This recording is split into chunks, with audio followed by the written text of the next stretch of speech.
నమస్తే welcome to స్వతంత్ర news ముందుగా హెడ్లైన్స్ చూద్దాం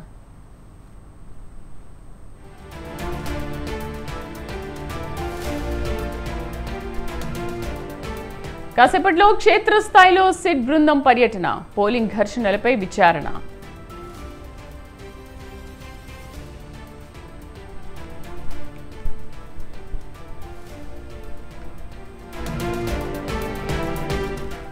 మేడిగడ్డ బ్యారేజీపై ముఖ్యమంత్రి రేవంత్ సమీక్ష మధ్యాహ్నం మరమ్మతులపై అధికారులతో చర్చ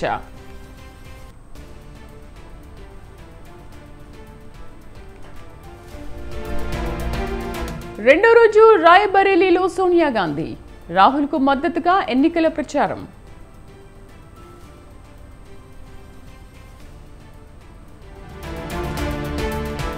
హైదరాబాద్లో బుల్లితెర నటుడు ఆత్మహత్య ఇంట్లో ఉరివేసుకుని చందు బలవన్మరణం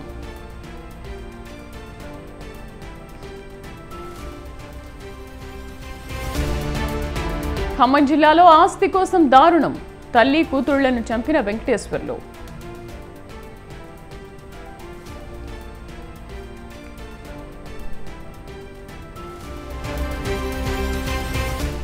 తెలుగు రాష్ట్రాలకు వర్ష సూచన ఏపీలో 3 రోజులు తెలంగాణలో 5 రోజుల పాటు భారీ వర్షాలు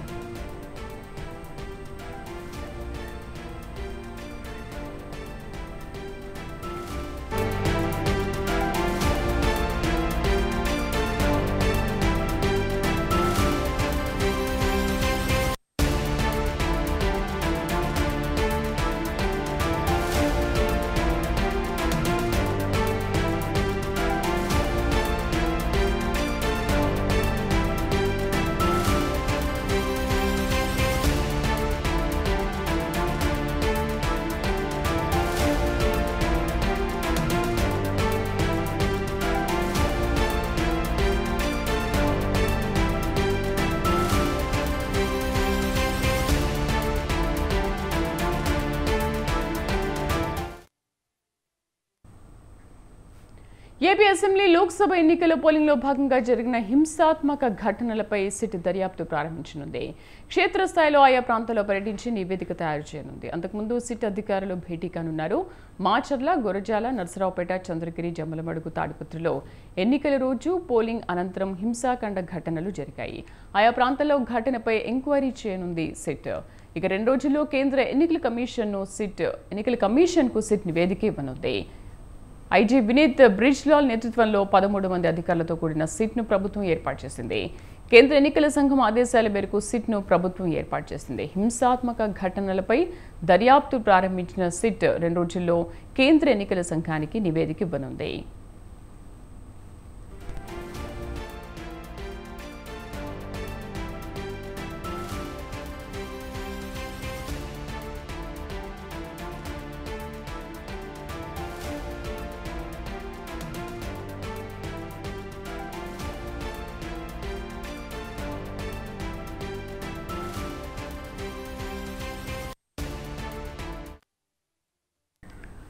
ఇక సిట్లో సభ్యులుగా ACP SP Ramadevi, additional SP Soumyalatha, ICP DSP Ramanamurthy, CID DSP Srinivasulu, డీఎస్పీలు వి శ్రీనివాసరావు, రవి మనోహరాచారి, ఇన్స్పెక్టర్లు భూషణం, వెంకట్రావు, రామకృష్ణ, జిఎస్ శ్రీనివాస్, ఎన్ ప్రభాకర్, శివప్రసాద్లు నియామకమయ్యారు.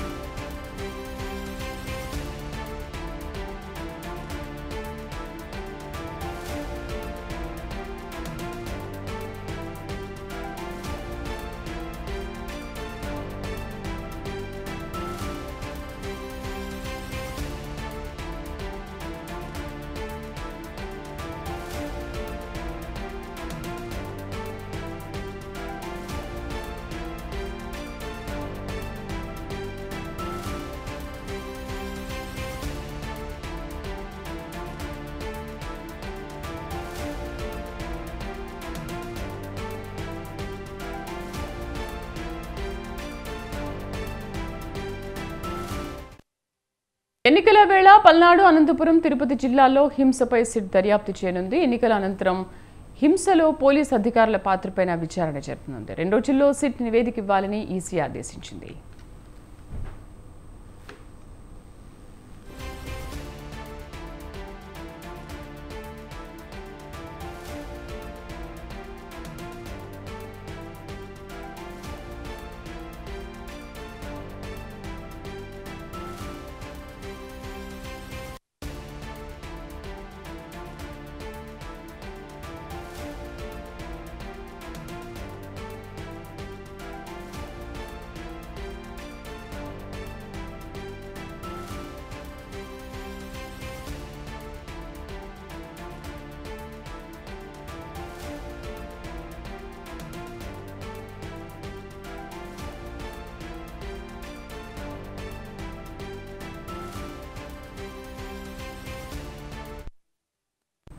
ఏపీ అసెంబ్లీ లోక్సభ ఎన్నికల పోలింగ్లో భాగంగా జరిగిన హింసాత్మక ఘటనలపై సిట్ దర్యాప్తు ప్రారంభించనుంది. క్షేత్రస్థాయిలో ఆయా ప్రాంతాల్లో పర్యటించి నివేదిక తయారు చేయనుంది. పూర్తి సమాచారం కరెస్పాండెంట్ సంతోష్ అందిస్తారు. సంతోష్. శ్రీదేవి, ఏపీలో పార్లమెంటు అదేవిధంగా అసెంబ్లీ స్థానాలకి జరిగినటువంటి ఎన్నికల పోలింగ్ అనంతరం కూడా హింసాత్మక ఘటనలపై అయితే కనుక కేంద్ర ఎన్నికల సంఘం అయితే సీరియస్ అవడం కూడా జరిగింది. దీనిపై సిఎస్ డీజీపీలకి అయితే కనుక సమగ్ర నివేదిక అందించాలంటూ కూడా ఆదేశాలు జారీ చేయడంతో ఇక హుటాహుటినైతే కనుక సిట్ బృందాన్ని కూడా ఏర్పాటు చేయడం కూడా జరిగింది. ఏదైతే ఐపీఎస్ బ్రిజ్ లాల్ నేతృత్వంలో అయితే కనుక ఈ యొక్క బృందం అనేది కూడా ఏర్పడడం కూడా జరిగింది. 13 మంది దీంట్లో అయితే కనుక సభ్యులుగా ఉండడం కూడా జరుగుతుంది. ఒక ఎస్పీ, అదేవిధంగా ఏఎస్పీ, డిఎస్పీలు, అదేవిధంగా ఇన్స్పెక్టర్లు వీరందరూ కూడా ఇందులో అయితే ఉండడం కూడా జరిగింది. ముఖ్యంగా ఏసీపీ నుంచి కూడా ఈ యొక్క టీం అనేది కూడా ఉండడం కూడా జరుగుతుంది. ఇంటెలిజెన్స్ అయితే కూడా ఇందులో ఒక సభ్యులుగా అయితే కనుక ఉండడం కూడా జరుగుతూ ఉంది. ముఖ్యంగా ఏదైతే క్షేత్ర స్థాయిలోకి వెళ్ళి ఈ యొక్క నివేదికను అనేది కూడా పూర్తి స్థాయిలో అయితే కనుక చర్చించినట్టు కూడా తెలుస్తూ ఉంది. ఇప్పటికే పల్నాడు కావచ్చు, అదేవిధంగా రాయలసీమ ప్రాంతాల్లో హింసాత్మక ఘటనలపై అయితే కనుక ఏదైతే వైసీపీ, టీడీపీ నాయకులందరూ కూడా పెద్ద ఎత్తున అయితే కనుక ఇటు గవర్నర్ కి, అదేవిధంగా రాష్ట్ర ఎన్నికల అధికారికి అయితే కనుక ఫిర్యాదు అందించడం కూడా జరిగింది. దీంతో అయితే కనుక పూర్తి స్థాయిలో సిట్ బృందం పర్యవేక్షణ అయితే కనుక క్షేత్రస్థాయిలో వెళ్ళబోతా ఉంది. ఇంకా అంతేకాకుండా అక్కడ నెలకొన్నటువంటి పరిస్థితులు, అదేవిధంగా పోలింగ్ రోజు నెలకొన్నటువంటి పరిస్థితులు, దాని అనంతరం కూడా ఉన్నటువంటి పరిస్థితులపై అయితే కనుక పూర్తి స్థాయిలో ఆరా తీస్తున్న పరిస్థితులు కూడా కనబడతా ఉంటాయి. ఇంకా ముఖ్యంగా చూసుకున్నట్లయితే కనుక పోలింగ్ కేంద్రాల వద్ద పోలీసులు ఎవరైతే నిర్లక్ష్యం వహించారో వారిపై అయితే కూడా ఇటు శాఖపరమైనటువంటి చర్యలకు రంగం సిద్ధం చేస్తున్నట్టు కూడా తెలుస్తోంది. ఇప్పటికే కొంతమంది అధికారులపై వేటు పడిన పరిస్థితులు కూడా ఉన్నాయి. అయితే ముఖ్యంగా ఇప్పుడు కూడా జరుగుతున్నటువంటి హింసాత్మక ఘటనలపై ఎందుకు పోలీసు అదుపు తీసుకురాకపోవడం పట్ల అయితే కనుక తీవ్ర అసంతృప్తి అయితే కనుక కేంద్ర ఎన్నికల సంఘం నుంచి అయితే వస్తున్నటువంటి పరిస్థితులు కూడా కనబడతా ఉన్నాయి. ఇక గవర్నర్ కి, అదేవిధంగా రాష్ట్ర ఎన్నికల అధికారికి, ఇటు వైసీపీ, టీడీపీ నాయకులందరూ కూడా ఫిర్యాదులు అందించడం. ముఖ్యంగా చూసుకున్నట్లయితే కనుక కొన్ని బూతుల్లో టీడీపీ ఏజెంట్లు కిడ్నాప్ చేయడం, అదేవిధంగా ఒకరికొకరిపై అయితే కనుక రాళ్లు రుబ్బుకోవడం, తలలో బద్దలు కొట్టుకోవడం, రక్తం ఓడిన పరిస్థితులు కూడా కనబడిన నేపథ్యంలో ఇక ప్రశాంతమైనటువంటి వాతావరణంలో జరగలేదు. సంస్థాత్మక కేంద్రాలు ఎందుకు ముందస్తుగా చర్యలు తీసుకోలేదంటూ కూడా ఇక కేంద్ర ఎన్నికల సంఘం సీరియస్ అవడం. అంతేకాకుండా జూన్ 19 వరకు కూడా ఈ యొక్క అల్లర్లు ఉంటాయి, ఇంటెలిజెన్స్ నుంచి కూడా ఒక సమాచారం అందుతూ ఉందంటూ కూడా పోలీసుల వర్గాలను అయితే కనుక పూర్తి స్థాయిలో అయితే కనుక ఆదేశాలు జారీ చేయడంతో ఇక అప్రమత్తం అవుతున్న పరిస్థితులు కూడా కనబడతా ఉన్నాయి. అవసరం అయితే కనుక కేంద్ర బలగాలను సైతం కూడా రంగంలోకి తీసుకోవాలంటూ కూడా ఇక కేంద్ర ఎన్నికల సంఘం అయితే కనుక ఆదేశాలు జారీ చేయడం కూడా జరుగుతూ ఉంది. అయితే దీంతో జూన్ 4వ తేదీన ఫలితాలు వస్తాయి. దాని అందరం కూడా ఈ యొక్క ఘర్షణలు అనేది కూడా చోటు చేసుకుంటే అంటూ కూడా ఇక ఇంటెలిజెన్స్ అనేది కూడా ఎప్పుడు కూడా జరుగుతూ ఉంది. దీనిపై అయితే కనుక పోలీసులు అప్రమత్తంగా ఉండాలి అంటూ కూడా హెచ్చరికలు జారీ చేస్తున్న పరిస్థితులు కూడా కనబడతా ఉన్నాయి. అంటే ఏపీలో శాంతి భద్రత అనేది, లా అండ్ ఆర్డర్ ని కంట్రోల్ తీసుకురాకపోవడం పట్ల అయితే కనుక పోలీసులు వైఫల్యం చెందారు అంటూ కూడా పెద్ద ఎత్తున ఆరోపణలు వస్తున్న పరిస్థితులు కూడా కనబడతా ఉన్నాయి. ఏదేమైనప్పటికీ ఈ యొక్క సిట్ బృందం అనేది కూడా పూర్తి స్థాయిలో క్షేత్రస్థాయిలో పర్యవేక్షిస్తున్నట్టు కూడా తెలుస్తోంది. బాధ్యులపై అయితే కనుక కఠిన చర్యలు తీసుకుంటూ ఉంటారు. అంతేకాకుండా ఏదైతే ఈవీఎం మిషన్ లో ధ్వంసం చేశారో వారిపై అయితే కనుక జైలుకి పంపించే అవకాశాలు కూడా కనబడతా ఉన్నాయి. ఇప్పటికే పలువురిపై కేసులు నమోదు చేయడం కూడా జరిగింది. ఈ యొక్క ఎవరైతే ఉన్నారో కవింపు చర్యలు పాల్పడిన వారందరినీ కూడా గుర్తించి ఇప్పటికే కొంతమందిపై కేసులు నమోదు చేయడం కూడా జరిగింది. ఇక తిరుపతి సైడ్ అయితే చూసుకున్నట్లయితే కనుక A1 నుంచి A13 వరకు కూడా ఒక 13 మంది నిందితులపై కేసు నమోదు చేయడం కూడా జరిగింది. అభ్యర్థులను సైతం కూడా గృహ నిర్బంధం చేసిన పరిస్థితులు అయితే నెలకొన్నాయి. ఏదేమైనప్పటికీ ఈ యొక్క ఏపీలో నెలకొన్నటువంటి పరిస్థితులపై అయితే కనుక కేంద్ర ఎన్నికల సంఘం పెద్ద ఎత్తున అయితే కనుక సీరియస్ అవుతున్న పరిస్థితులు కూడా ఉన్నాయి. ఇప్పటికే సిఎస్, డీజీలకి ఆదేశాలు, అదేవిధంగా కలెక్టర్ సైతం కూడా ఆదేశాలు జారీ చేయడం, కొంతమంది అధికారులపై అయితే కనుక వెయిట్ వేసిన పరిస్థితుల్లో అసలు ఏం జరుగుతుంది అన్న దానిపై అయితే కనుక హైటెన్షన్ అనుకుందనే చెప్పుకోవాల్సింది. Right Santosh, thank you.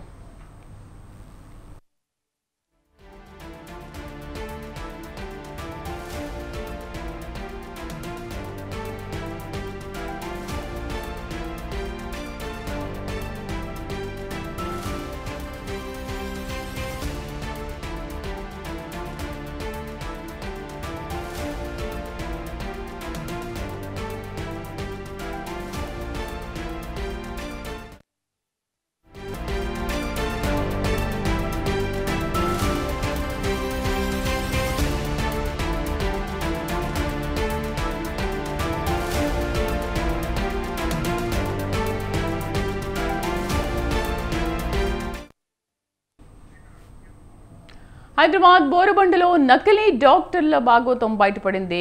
ఎన్ఆర్ఆర్పురం కాలనీలో మెడికల్ కౌన్సిల్ విజిలెన్స్ అధికారులు దాడులు నిర్వహించారు. ఎంబీబీఎస్ సర్టిఫికేట్ లేకుండా Venkateswara clinic, AU health care పేరుతో ఆసుపత్రులు నిర్వహిస్తూ డాక్టర్లుగా చలామణి అవుతున్న ఇద్దరు వ్యక్తులను గుర్తించారు. ప్రజల ప్రాణాలతో చెలగాటమాడుతున్న వారిపై అధికారుల ఫిర్యాదుతో పోలీసులు క్రిమినల్ కేసులు నమోదు చేశారు.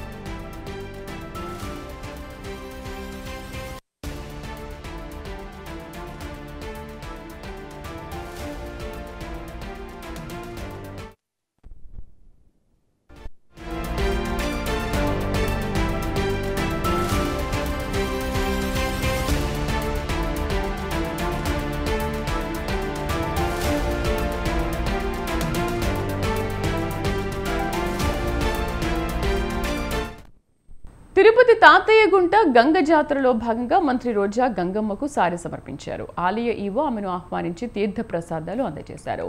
2024 ఎన్నికల్లో 3వసారి ఎమ్మెల్యేగా గెలుస్తున్నానని ధీమా వ్యక్తం చేశారు. అలాగే జగన్ 2వసారి ముఖ్యమంత్రి కావాలని అమ్మవారిని కోరుకున్నట్లు తెలిపారు.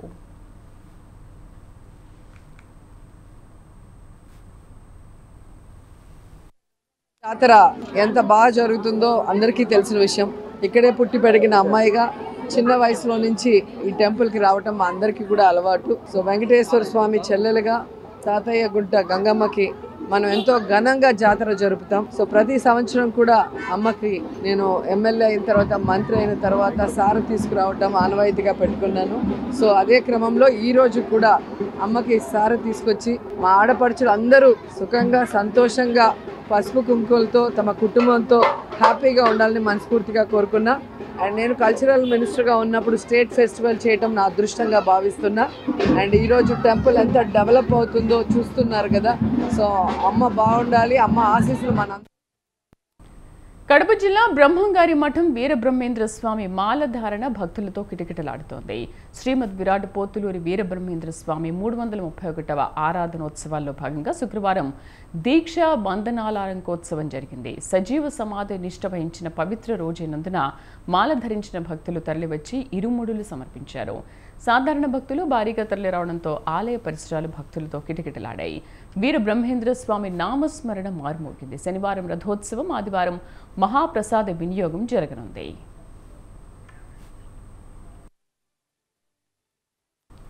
బీహార్లోని గోపాల్గంజ్ లోక్సభ స్వతంత్ర అభ్యర్థి సత్యేంద్ర వైథా ఓటర్లను ఆకట్టుకునేందుకు వినూత్న ప్రచారం నిర్వహించారు. అయితే అందరిలా కాకుండా సత్యేంద్ర గాడిదపై కూర్చుని ఇంటింటికి తిరుగుతూ వెరైటీగా ఓటర్లను ఓటు అడుగుతున్నారు. ప్రస్తుతం పెట్రోల్, డీజిల్ ధరలు ఆకాశాన్నంటాయని, తనలాంటి సాధారణ వ్యక్తి వాటి కోసం ఖర్చు చేసే స్థితిలో లేడని అంటున్నారు. అందుకే తాను ఇలా గాడిదపై ప్రచారం చేస్తున్నట్లు వివరించారు. చివరికి తాను నామినేషన్ వేయడానికి కూడా కలెక్టరేట్కు గాడిదపైనే వెళ్లినట్లు చెప్పుకొచ్చారు. ప్రస్తుతం ఈ వీడియో నెట్టింట వైరల్గా మారింది.